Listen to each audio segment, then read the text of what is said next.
5 years ago, I decided to change what I was doing, find a new approach to succeed as an entrepreneur, and and it worked. It took 5 years to figure this out and prove it in the market, get results, and finish up the platform and know it works, and make sure the product's right before we let a lot of people into it. That's always been important to me, is have the highest quality product that is possible, given the environment that I'm in. And the way I define product may be different than a lot of people. And the way I define success may be different from a lot of people as well. And that is kind of the point, is how you define success is what matters, not how I define it or anybody else.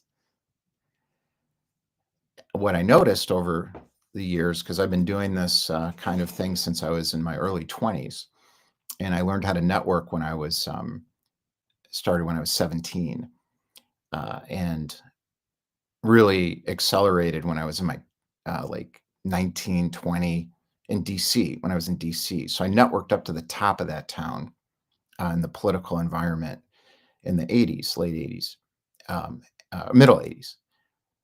Wait, I can't remember dates. I'm always thinking of dates so I can keep these stories straight and I'm not talking in circles. It's hard to follow. And after a lifetime of doing this, I got to the point where I feel not only a rival, but a feeling of I can bring other people into this now and feel good about it. And that was the real experiment the last year. So in my keyword for 2024 was arrival, and I know I'm here. I'm there. I'm here. So I was like, I got it.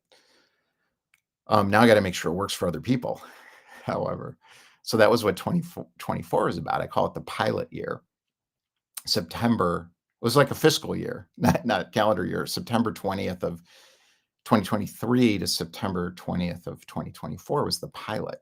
Succeeded in the way I wanted to succeed, but not for the mainstream market yet, a small group. And then the year before was I call quality, and that was the beta test, which was like a fire hose of confusion to a lot of people. And I gave some people their money back because of this. And I felt like that was what I should do. Even though I did need the money, I gave it back to some people. And I said, how much was it worth it to be in our beta test? And the answer from one person was $1,000. I'm like, all right, I'll give you the rest back. And then I made a recommendation to this person she took, which was a waste of money for her. But that's not on me, that's on her. And then for the other person, he's like, it was worth it. I got a lot out of it, but it's a fire hose. And I'm like, well, what should I give you back? He said 1,000. So I gave him 1,000 back. I have two people I have to pay money back for the previous experiment called Solopreneur Inc. before the beta test. So the Red Pill Pathway beta test turned into the entrepreneur experience brought to you by Red Pill Pathway. And that was the innovation in the pilot phase. The previous period was, how do I take my passive income company and not work in it and not work on it, but innovate in the social media economy, but not follow the directions of the social media economy celebrities. And that started really probably 2020. Took a couple years. I figured that out and evolved past that. Before that, the experiment was around revenue generation. So I have a sales outsourcing lead generation company that's successful, which is my no longer passive income company. Now I'm going to be a shareholder in it. And Glenn Torrigiani, who's running it, is going to be the officer of the corporation. So we're going to incorporate it as a C Corp. So I'm not running it like my own little cash cow piggy bank, which I did for a few years. It's a growth business. You don't run a growth business like a cash cow unless you need the money to do something new in terms of a new entrepreneur experiment. So what I did before that, so that was maybe 2016, when GoDaddy took down my website from a spam complaint. I think it was 2016. I know I was at the My Morning Jacket concert at Chicago Theater when it happened. GoDaddy took down my website, and then Google started buying these spam filtering companies, and I'm like, oh no. We got through that.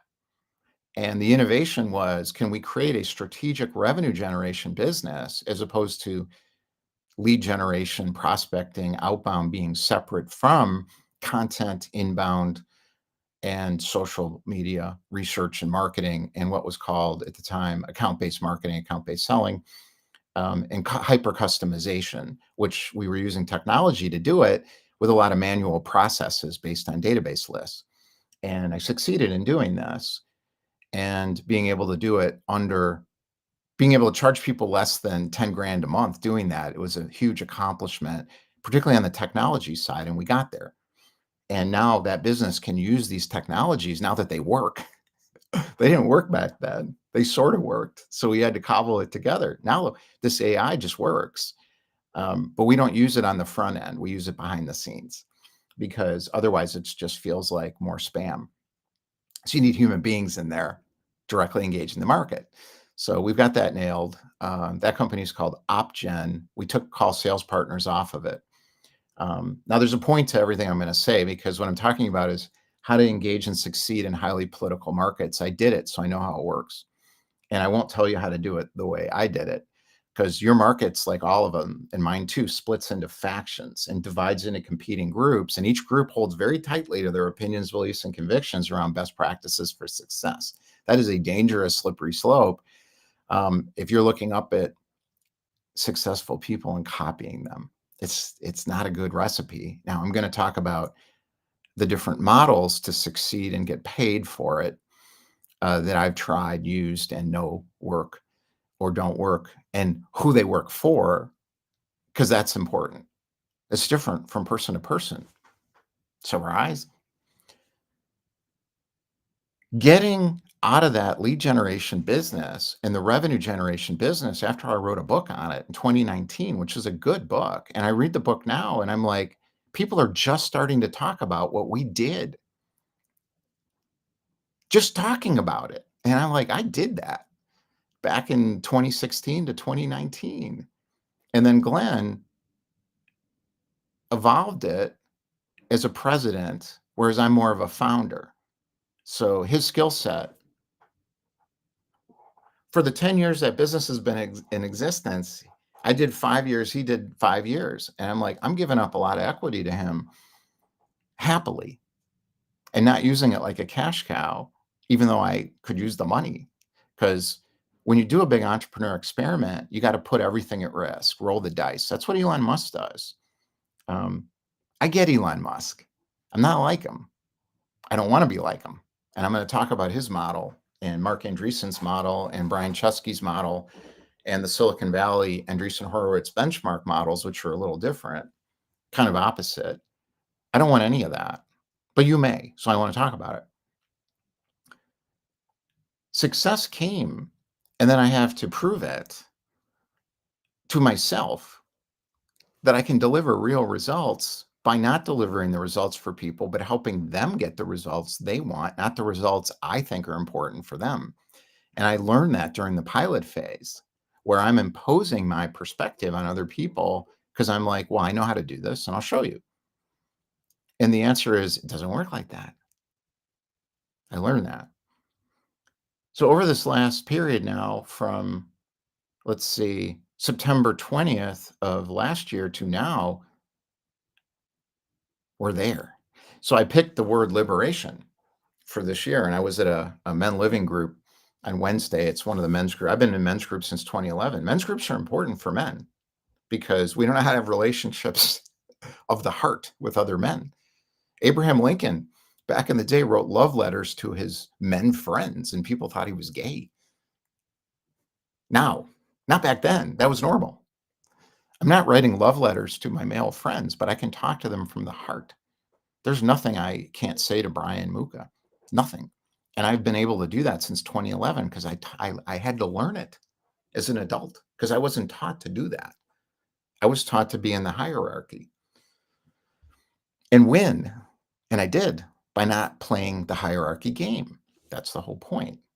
I've been out of the hierarchy game since I was 12, or you could say 7 when I ran away from home. I didn't get far because it was January and it was snowing. And my mom's like, "You want to put a coat on over your pajamas? Where are you going?" "I'm going to go be an entrepreneur, Mom." This is the truth. I didn't know what the word meant. Now I do. I thought an entrepreneur was a technology person who made billions. I'm like, well, I can't do that. Could I? I didn't want to. I'm not a technologist. They're technologists. I'm not a technologist.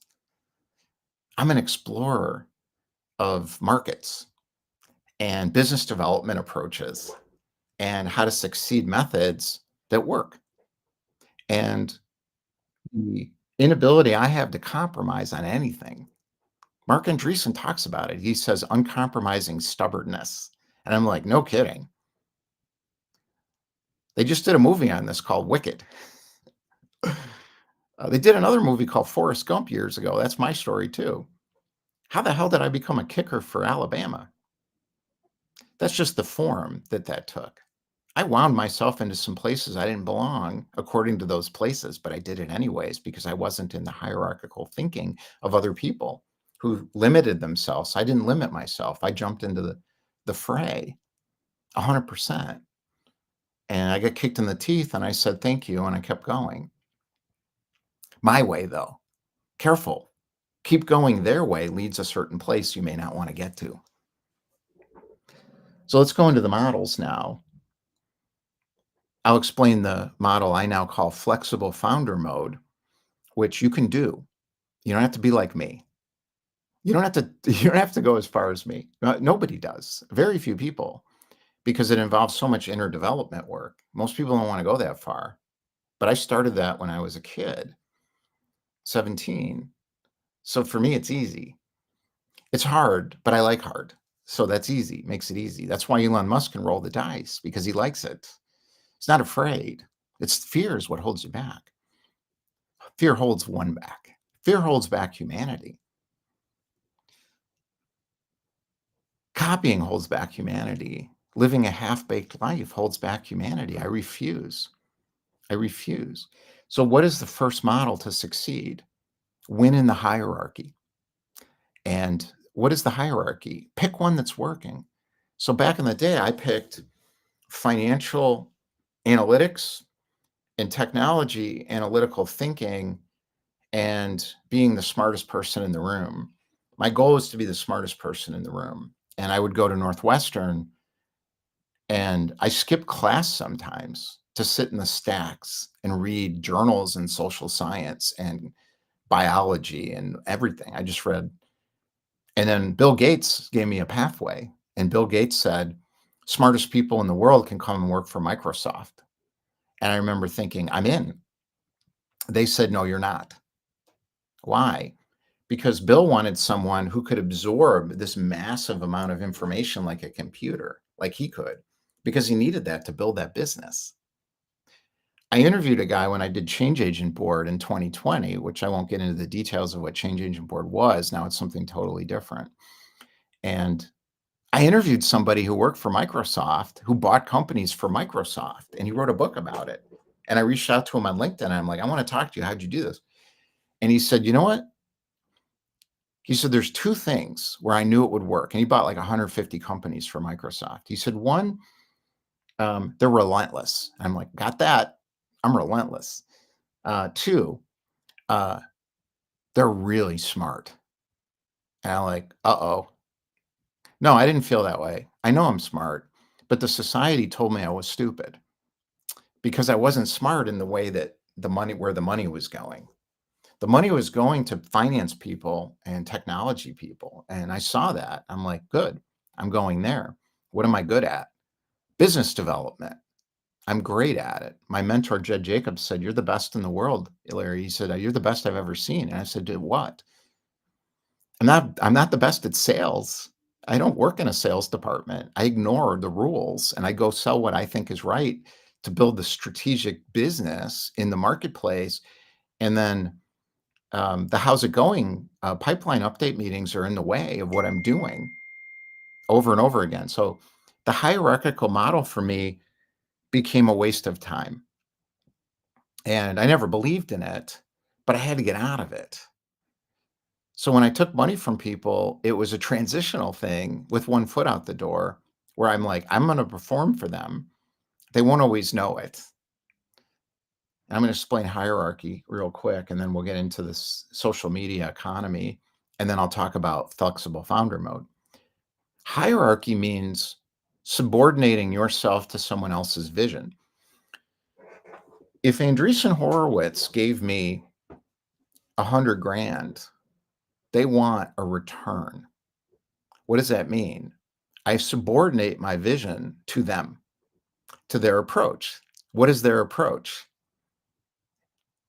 When Elon Musk corrected someone on X, thank you for getting rid of the name Twitter, by the way. That needed to go. And he's improving the product. Appreciate that too. I don't know about the tank. I like the Tesla. I saw one yesterday, this guy from Wisconsin. I'm like, you want to be like Elon, don't you? I could see his mentality. It was hilarious. Branding works. And I'm looking at it and thinking, I get it. I get it. I'm going to succeed no matter what. And I'll do whatever it takes, but I'm not going to destroy my life for it. I never have. Before Tim Ferriss wrote The 4-Hour Workweek, I was traveling around the world, going and doing whatever I wanted, but I worked my ass off during the seasons. So I created a lifestyle business out of a family business and built a whole team of people to do the work. And we used technology to do it. My dad and I, he was good at the money, and he was good at the processes, and I was good at making it happen and building the systems and jumping off the deep end every day. To me, it's easy. It's easy for these entrepreneurs too. Marc Andreessen, it's what they do. It's what I do too. In 2000, I wanted to go to Silicon Valley. And Mark, he said, well, B2B, B2C, back to banking, back to consulting. I don't have anywhere to go back to because I don't have a hierarchical training. So I titled my book in 2019, No Way Back. And somebody said, that's negative. No, it's not. Unless you think it's negative. You think it's negative title. They're like, well, it's not going to sell. And I don't care if it sells or not. It's a business card for call sales partners. It worked. So there's this great book called Funding Your Startup. This is the best book I've ever read about what I will never do. And I talked to him, Todd McWhirter, and I knew I had an introduction to Todd like 8 years ago, because our writer that I had on retainer, Nate Warren, wrote this book with Todd, and he helped me write my book. And then I looked at who did I looked at the, there's a story going in this that's going to matter. So I'm connecting these dots here, but I looked at the intro in this book. Wait, where'd it go? Duran Dache, Randy.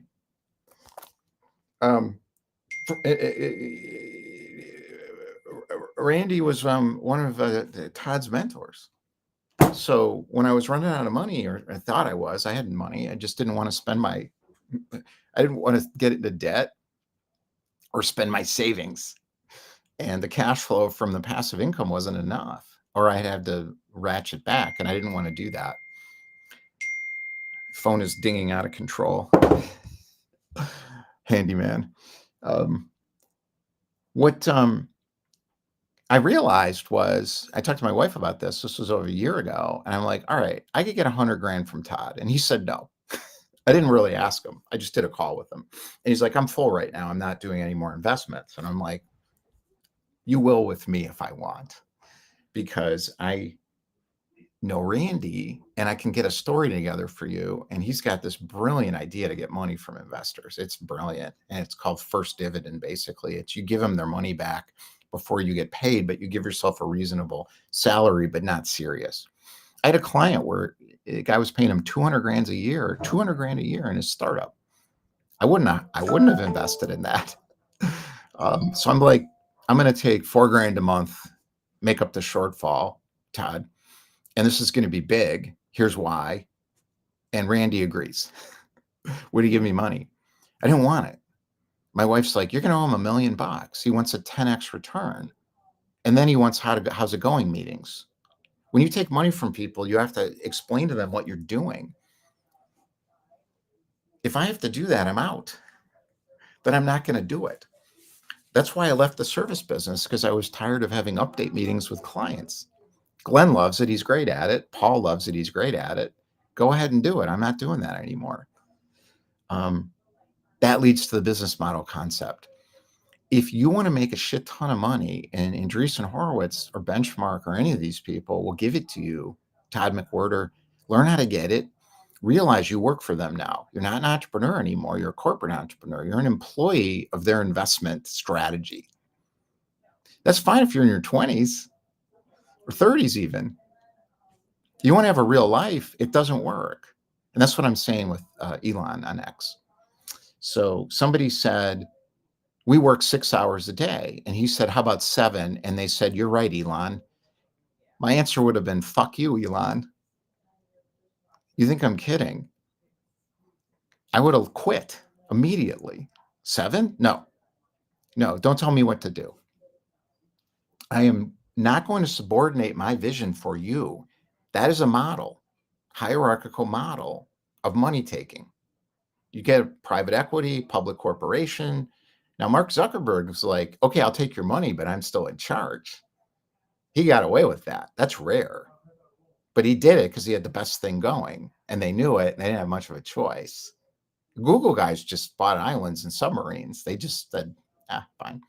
Let the adults run the company. And I think they tried, you know the story. I'm not gonna get into it. What's the other model? Popularity contest on social media. And I tried that lightly. So in 2020, I did Shea Rowbottom's boot camp. I started hiring coaches. There's a guy named Alex Sheridan. I paid him. I paid all kinds of people.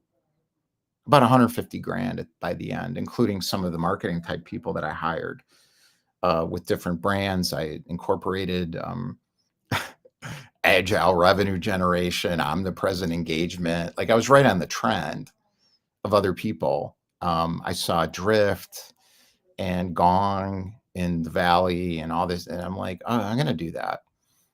Russell Brunson taught me a lot in 2020 about creating your market and naming it. Did it. And I'm like, but I don't want this. It's not working. When I say it's not working, I'm not saying I don't become popular. It's I don't want to be popular. That's what I mean by not working. This is not a platform for me for long-term stable success in my own terms, being socially media popular, because then I got to market all the time and figure out what people want. Fuck that from my perspective. If it works for you, the Justin Welsh model, Dan Koh's made the transition more to where I am now. But a lot of the other ones haven't. But the model works if you want to be popular on social media. There's nothing wrong with it. Laura Acosta did it in a niche market that didn't know about all this stuff. And I was like, what the hell is she doing? She's talking about the stuff we were doing in 2019, 2020. And then I realized I saw a picture of them in the UK and I'm like, oh, they're all 24 years old. They didn't know. And it worked for them. Go for it. I didn't understand that. Now I do. What's my model? Flexible founder mode starts from what do you want, not what will work. And how do you do it without taking money ever? Now, if somebody wants to give me money, I'll take it. But they don't get a how's it going meeting. They get an impact product. I call that change agent board. So I figured out how to do it on my own terms. That's the point. You can figure out how to do this on your own terms too. I know that is possible if you want it. We have created the best product in the world for vision-oriented entrepreneurs that want to do it their own way and don't want to compromise, and coaches that are good at what you have to be real. There is no imposter syndrome that's going to last in these rooms with us. because you're going to sit in the fire of reality like I did my whole life.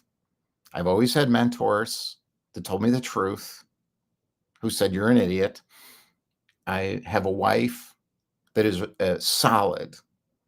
I call her my trophy wife because she's beautiful at my age. And I had 10 years of single successful city. So I know what that is. That is people who I can control, women, in this case, girls, depending on your generation, and allow myself to be in the hierarchy of that relationship. I don't want that. I had it. That model, for me, no connection model for a lot is not workable. That's the Silicon Valley corporate founder mode model. At least they're getting rid of the best practices from the suits. And I'm talking about suits, I mean consulting firms, business schools, people who've never done this stuff. If you haven't done this, you don't understand it. I'm talking about the entrepreneur side now. The coach is a little different. The coach side is, I have a gift and I want to give my gift to the world. And then everyone wants the, hey, pay 60 grand and learn how to speak on a TEDx stage. If you want to speak on a stage, tell your story. But if you follow their marketing model, it'll be a separation you create between you and the market, unless you're good at celebrity marketing and you can hire brand builders or, but usually those people are already famous. They wrote a book, New York Times, or Sally Ride was an astronaut. Now she does retreats. She hired Evan Carmichael. Those are good companies if that's what you want. I don't. So the alternative as a coach, we've got it. We can, not me. We got 12, 10 committed, 11 Tuesday, 12 to be determined, but I won't take no for an answer. So I got to know my business is taking off and I don't know if I want to commit an hour a week to help with this and make 400 or 500 grand a year coming in a few years, a year, who knows, 6 months. I don't know. It's not the point. I don't focus on those outcomes because I know they'll be there in some form because they've always been there. I focus on the experience of what I'm doing, knowing the product's good. It's all about product. And the Andreessens get it. So does Elon. He took a $70,000 car built on a Lancia chassis. It looked like shit. And he was going to run out of money. Everyone told him, don't do it. And he said, we're starting over again because the auto industry supply chain ruined my car. This was a good experiment, flexible founder mode. And let's do it again. And everybody's like, no. He did it. PayPal, they thought too small. He wanted a bank. I think he should go back to doing that because the banking industry sucks. And so does PayPal. It's a terrible company. They wouldn't release the money to Rowan, who's doing this with me. I don't think of her as a VA. I think of her as a partner in this, in the Philippines for a month. They want the float for a month. Can I say fuck you to PayPal? That company sucks. Was it great when it started? Yeah, it was innovative. The suits take over. That's what happens. If you get out, like Elon did, and you roll that into the next one, and I'm reading the book, you're smart. If you stay in it, better own it so you make the decisions. But then you still have to answer to investors. That doesn't work for me. And the truth is, think about this for real. Like, how many drug dealers, how many interns and coordinators and ad agencies, and how many people in Hollywood who bust into the acting business make it? Think about it. And which ones do? Creative originals make it, not the people who follow the formula. They don't make it. And that's what's happening. And it's just true. Look, wake up and look. If you're going to play the big money game, be good Go to Mark, go to these people, there's a lot of them. There's a ton of money. And Jeff Hoffman said this on his site. He's like, I don't need your idea. Nobody needs an idea. I don't need an idea. I don't take it seriously. I don't invest in stuff. But if I did, I don't care about your idea. Show me what happened when you did it and show me the pain trail. I want to see the pain trail. If you take money from them, you get more pain because they want more pain trail. Not Jeff. Jeff's different, but not Jeff Hoffman's totally different. Ray Dalio, they're different. Elon, Mark, those people, the private equity people, all those kind of people, VCs, Sequoia, they want the pain trail. They want someone who'll do whatever it takes and ruin their life. Because that to them, that person, it's not ruining their life. They're like, I want to work 24 hours a day and not have a family. Family first. Family matters first. How do you do that in this economy with all these changes? I put the model together for myself and I proved it in the marketplace. That's hard. So I can go to anybody in the world and say, did it, work through the friction. And any coach can do this because you got the stuff. If you don't, back it off and ask yourself, what do you really have? You can't hide in our campus from yourself. I've been in so many men's groups. Men's groups are important. I've transcended the men's group and I did work with men and women called shadow work. Women are the same. It's amazing. It's incredible how this gender stuff is just not right when you really get there deep. I want a strong woman in my life who'll hold me accountable to myself, and I have that. And that's what I want. Now other people don't. They want someone who'll take care of them so they can focus on their business. Read Ayn Rand. You can evolve that model. There's biology in this. Biology can be transcended. I have the ability to transcend my own biology. It's hard if you're a golden retriever. They can't. We have a lab. The lab's not transcending her biology. She wants us to understand her and make sure she gets enough exercise and get the crazy out so she doesn't make us nuts. Same with the cat who will be in the house if her little world isn't stable. Same thing. You can transcend your biology. We know this now. Most people are not that confused about this. They know this. The question is doing it. I hear people talk about this stuff on social media all the time, and I'm like, show me how you did it. I don't see an answer. I'm like, well, I've been in it 5 years and I made $4 million. And I'm like, what about 5 years from now when it collapses? I've been through so many collapses and rises and transitions that I know what's coming for the world, not specifically, but the tests will never end until you find your anchoring place.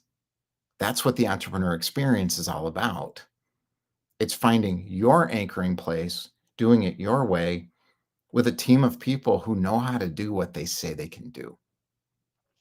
And our final technology plugin is almost done. So you're going to see more of us exploding online soon because we're ready. I've been online for many years. I'm not very popular. And I'm not saying people don't like me. Some don't.